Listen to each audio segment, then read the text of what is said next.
할렐루야! 하나님의 크신 사랑이 이 시간 우리 가운데 가득한 줄 믿습니다. 오늘 우리는 열왕기하 16장 2절로 4절의 본문을 가지고 수치를 넘어 그리스도께로라는 제목으로 말씀을 함께 나누도록 하겠습니다. 성도 여러분, 오늘 우리는 유다의 가장 악한 왕 중에 한 명인 아하스라는 그 왕을 대면하고 있습니다.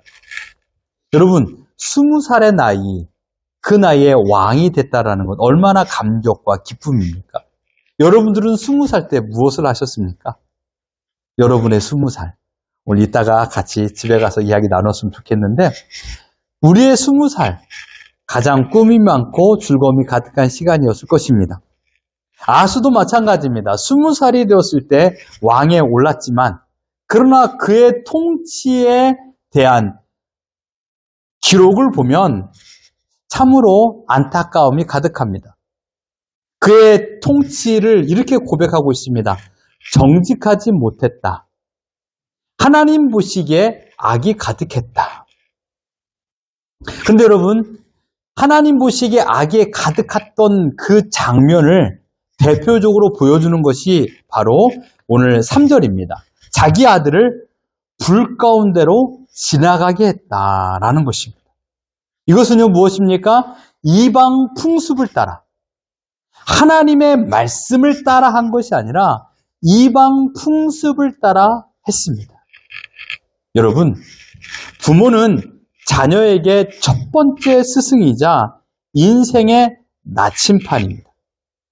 자녀는요, 부모의 입에서 나오는 말보다 부모의 등 뒤에서 흐르는 삶의 태도를 보고 성장합니다. 부모의 취미, 성격, 습관, 그리고 무엇보다 신앙의 정체성은 그대로 자녀에게 전수됩니다.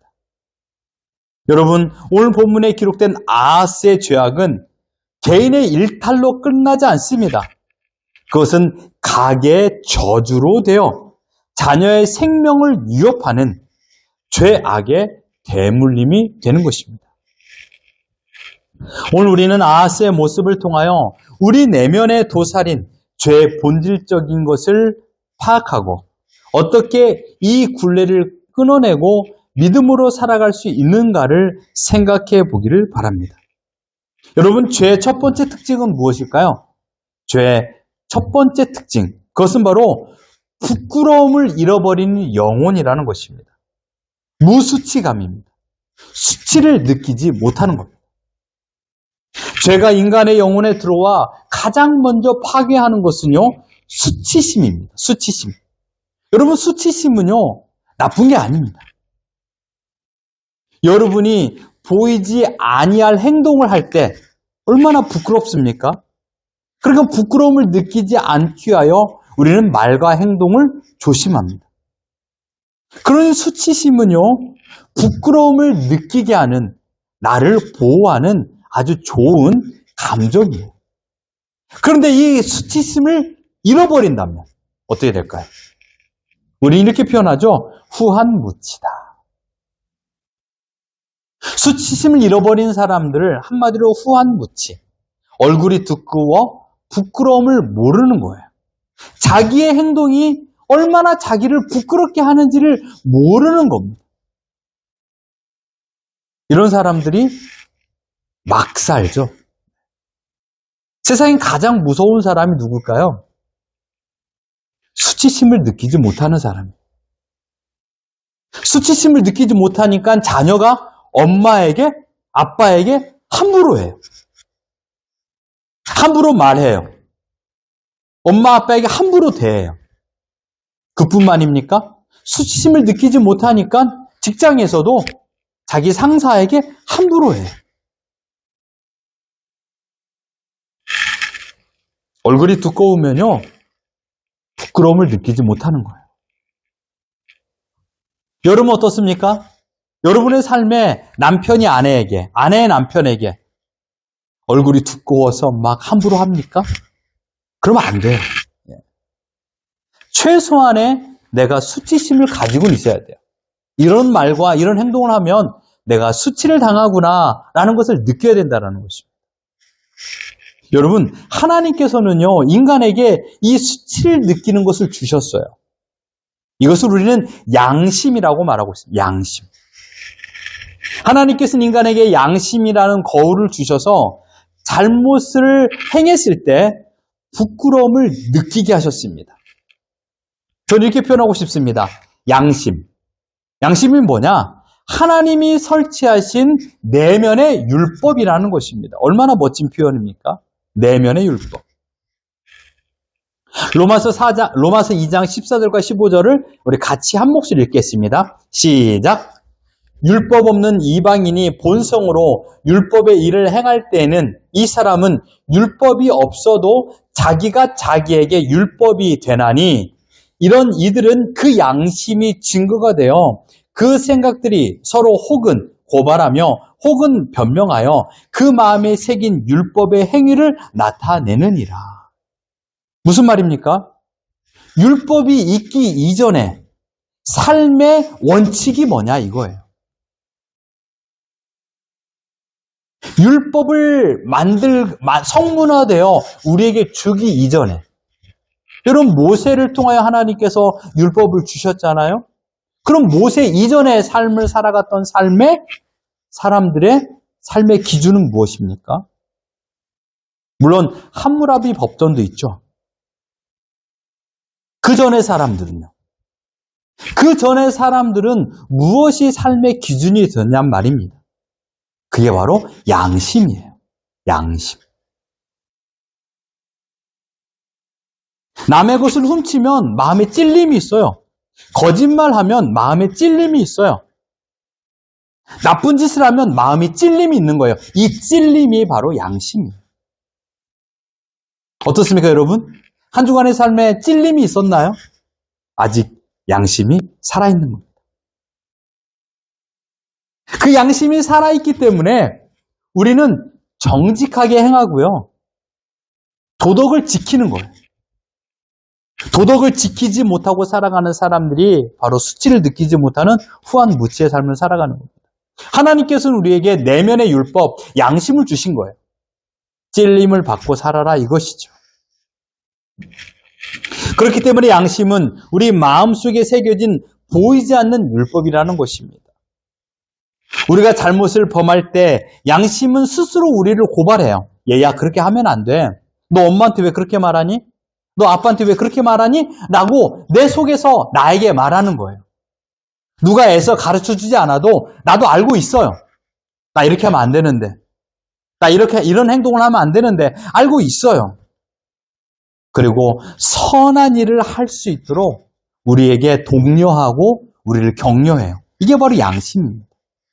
깨끗한 양심. 내 마음을 지키는 파수꾼입니다. 그런데요. 죄라는 것은요. 이 정교한 영적 경보 시스템을 마비시킵니다. 어떻게 해요? 성경은 이를 이렇게 표현하고 있습니다. 디모데전서 4장 2절 같이 한번 읽어봅니다. 시작. 자기 양심이 화인을 맞아서 외식함으로 거짓말하는 자들이라. 양심이 화인을 맞았다. 본래 양심은 우리로 하여금 하나님 앞에 고개를 들 수 없는 죄인임을 깨닫게 하고 있습니다. 이 부끄러움을 통하여 하나님 앞에 회개하며 나아갑니다. 그러나 죄에 잠식된 영혼들은요, 이 양심의 기능이 고장이 나기 때문에 마땅히 느껴야 될 수치감을 느끼지 못해요. 그러니 이런 사람들은 무서워요. 그러니 이런 사람들은요, 야비해요. 그런 이런 사람들은요, 후한무치가 되는 겁니다. 아하스 왕을 보십시오. 조상 다윗의 길을 버리고 이방에 가증한 일을 따랐습니다. 하나님 앞에 수치감을 느끼지 못하고 있습니다. 하나님 앞에 일말에 잘못을 고백하지 않고 있습니다. 대표적인 성경의 예가 또 나옵니다. 바로 가인이에요. 가인. 좀 말씀이 깁니다만은 창세기 4장 3절로 8절을 같이 한번 읽어보겠습니다. 시작. 세월이 지난 후에 가인은 땅의 수사원으로 제물을 삼아 여호와께 드렸고 아벨은 자기도 양의 첫 새끼와 그 기름으로 드렸더니 여호와께서 아벨과 그의 제물을 받으셨으나 가인과 그의 제물은 받지 아니하신지라. 가인이 못이 분하여 안색이 변하니 여호와께서 가인에게 이르시되 내가 분하여 함은 어찌 됨이며 안색이 변함은 어찌 됨이냐. 내가 선을 행하면 어찌 낯을 들지 못하겠느냐. 선을 행하지 아니하면 죄가 문에 엎드려 있느니라. 죄가 너를 원하나 너는 죄를 다스릴지니라. 가인이 그의 아우 아벨에게 말하고 그들이 들에 있을 때 가인이 그의 아우 아벨을 쳐 죽입니다. 등장인물이 누굽니까? 가인과 아벨입니다. 이들은 누구죠? 바로 아담의 아들들입니다. 가인과 아벨은 형제예요. 그러나 오늘 본문의 내용을 보면 인류 최초의 살인자, 하나님께서 친히 빚어 만드신 아담의 아들이 이 죄를 범하였습니다. 가인 자신의 행동은 결코 용납할 수 없는 죄죠. 하나님 앞에서 또한 부모님 앞에서 절망의 끝을 만든 죄였습니다. 그리고 그의 행동을 보십시오. 9절을 같이 한번 읽어봅니다. 시작. 여호와께서 가인에게 이르시되 내 아우 아벨이 어디 있느냐. 그가 이르되 내가 알지 못하나이다. 내가 내 아우를 지키는 자이니까. 내가 내 아우를 지키는 사람입니까? 지금 그 아우는 어디 있나요? 자신의 손으로 죽였고 땅에 파묻어 버렸습니다. 그리고 지금 하나님 앞에서 그의 얼굴을 붉히지도 않고 떨리는 목소리도 아니고 부끄러움을 느끼지도 못한 채 하나님 앞에 이렇게 대답하고 있습니다. 너무 뻔뻔하지 않나요? 수치심을 느끼지 못하는 사람의 특징은요, 뻔뻔해요. 이것이 죄의 무서움입니다. 죄는 우리로 하여금 그럴 수도 있어. 남들도 다 그렇게 하는데 뭐 이거 조금 훔치면 어때? 내가 조금 낭비하면 어때? 내가 좀 더 가지면 어때? 라는 생각을 갖게 합니다. 뻔뻔하죠. 성도 여러분, 우리가 신앙을 사수하는 것은요, 곧 거룩한 부끄러움을 느끼는 것입니다. 거룩한 부끄러움을 느껴야 돼요. 말씀 앞에서 내 초라함에 부끄러워할 줄 아는 마음이 회복이 돼야 됩니다.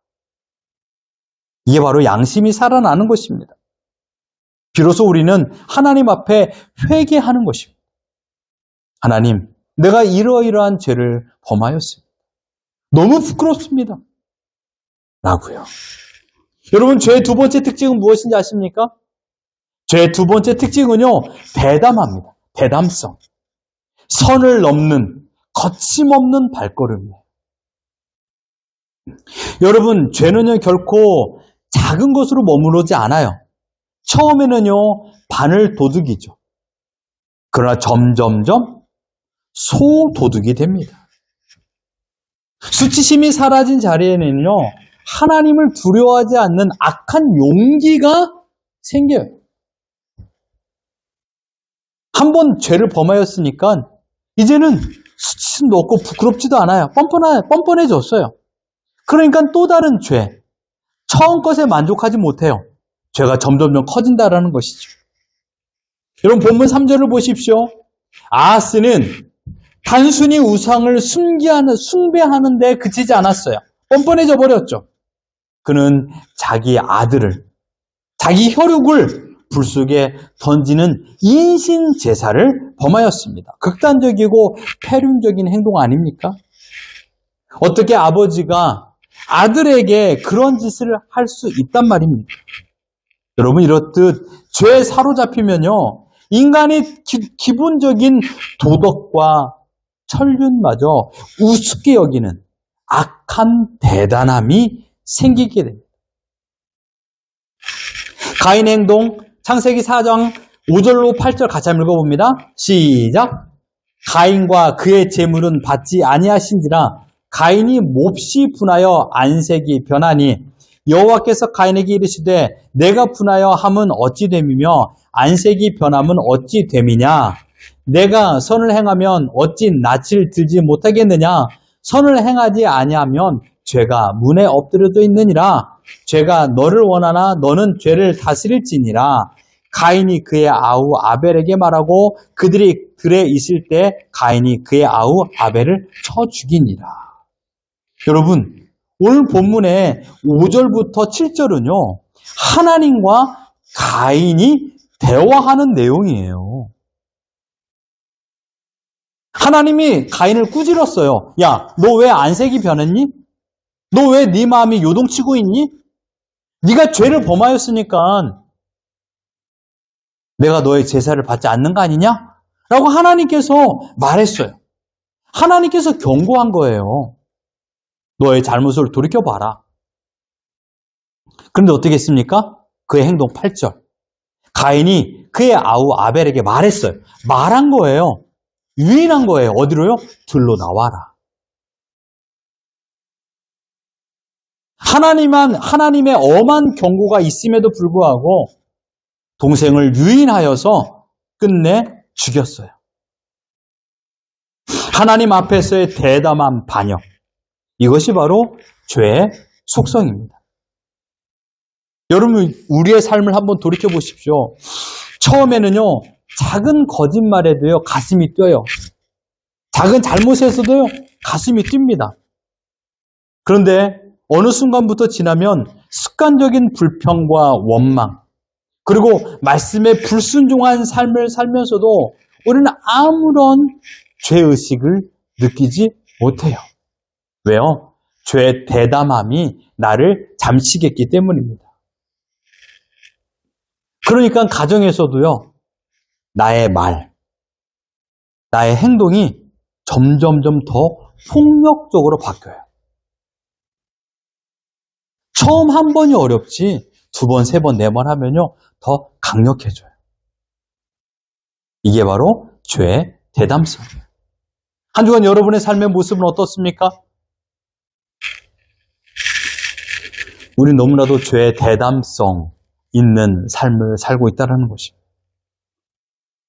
그래서 저는 이렇게 말하고 싶습니다. 부모의 원망은 자녀의 교과서가 됩니다. 여기서 부모라고 국한 짓지 마십시오.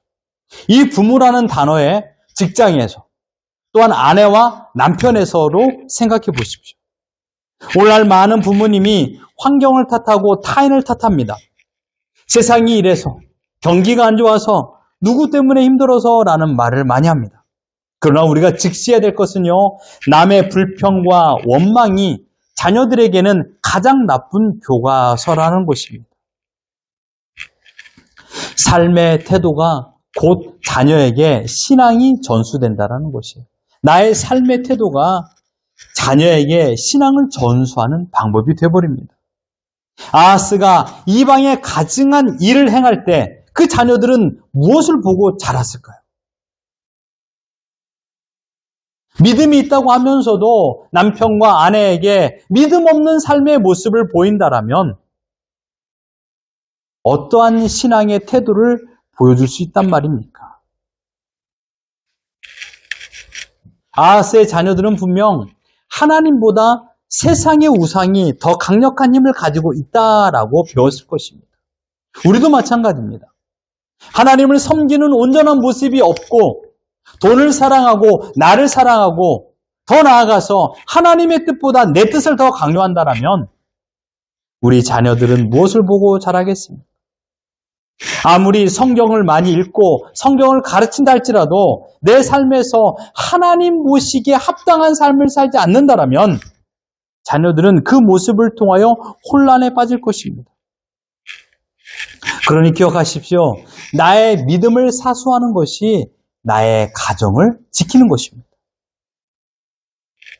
따라서 우리는 책임감 있는 삶의 결단이 있어야 됩니다. 우리가 믿음 안에서 바로 서야 하는 이유는 단순히 나의 구원 때문이 아니에요. 하나님께서 나에게 허락하여 주신 가정을 지키기 위한 것입니다. 환경과 세상을 탓하기 이전에 내 자신의 내면을 돌이켜봐야 됩니다. 나는 지금도 정직한가? 나는 아직도 수치감을 느끼고 있는가? 혹시 나는 너무나도 대담하진 않은가? 나는 후한무치는 아닌가? 여러분 기억하십시오. 오늘 나의 삶의 태도는요, 우리 자녀들에게 1시간 훈육하는 것보다 더 귀한 값진 유산이 됩니다. 저는 그래서 이 표현이 참 좋습니다. 저도 참 두렵습니다. 그래서 저도 이 설교를 준비하면서 이게 오늘 본문이 지난 월요일 우리 기도 내용이었습니다. 그래서 저는 우리 자녀들에게 어떤 모습을 보여야 되는가를 많이 생각해 봤어요. 그래서 제가 이번 주에는 우리 자녀들에게 좀 더 나쁜 말을 안 했습니다. 화내는 모습도 많이 보이지 않았습니다. 우리 자녀들이 알렸는지는 모르겠습니다만은 같이 한번 읽어보죠. 시작! 자녀는 부모의 입술에서 나오는 말보다 부모의 등 뒤에서 흐르는 삶의 태도를 보고 자랍니다. 사랑하는 성도 여러분, 우리는 우리 스스로의 힘으로 이 지독한 죄의 대물림을 끊을 수 없습니다. 아무리 내가 노력한다고 할지라도 순간마다 나의 정욕과 나의 악함이 끌어올라 우리 자녀들에게 보이지 말아야 될 말과 행동을 보일 때도 있습니다. 심지어 우리는 아하스처럼 무수치감과 더 나아가 대담함으로 치닫는 우리 본성을 제어할 만한 능력이 우리에겐 없습니다. 따라서 우리에게 있어서 가장 중요한 것은 무엇일까요? 오직 예수 그리스도의 보혈뿐이 없습니다. 유일한 해결책입니다. 가인의 대담함을 꺾고 아하스의 가증함을 씻어낼 수 있는 유일한 길은 나를 위해서 십자가에 달려 죽으신 예수 그리스도의 보혈뿐이 없습니다. 그 보혈만이 내 마음이 화인 맞아서 양심을 잃은 채 살아가는 그 모든 것을 회복시킵니다. 내 양심이 다시금 부끄러움을 알게 하고 악으로 치닫던 대담함을 버리고 하나님을 향한 거룩한 담대함으로 바꿔주십니다. 내가 믿음 안에서 그리스도의 보혈을 의지하며 바로 살아가려고 몸부림치는 그 순간이 여러분 회복의 시작입니다. 나를 회복시키고요. 나뿐만 아니라 우리 가정을 회복시킵니다. 우리 가정의 죄악된 사슬을 끊어낼 수 있는 것이죠. 나의 인내와 절제, 그리고 말씀에 대한 책임감 있는 순종을 가지고 살아갈 때 비로소 우리 자녀들 또한 내 남편과 내 아내 그리고 직장에 있는 동료들이 나의 뒷모습을 통하여 믿음의 선한 영향력을 받게 되는 것입니다. 사랑하는 성도 여러분, 이제 말씀을 다 드렸습니다. 우리는 내 마음에 하나님께서 내면의 율법으로 주신 지금 율법이 아닌 하나님의 말씀이 살아있습니까? 그래서 양심이 살아있나요? 나의 잘못에 대한 수치감을 느낍니까? 여러분, 수치를 느낀다는 것은요, 내가 그만큼 건강한 마음이라는 뜻이에요. 수치심은 부끄러운 것이 아닙니다. 수치를 모르는 행동이 부끄러운 것입니다.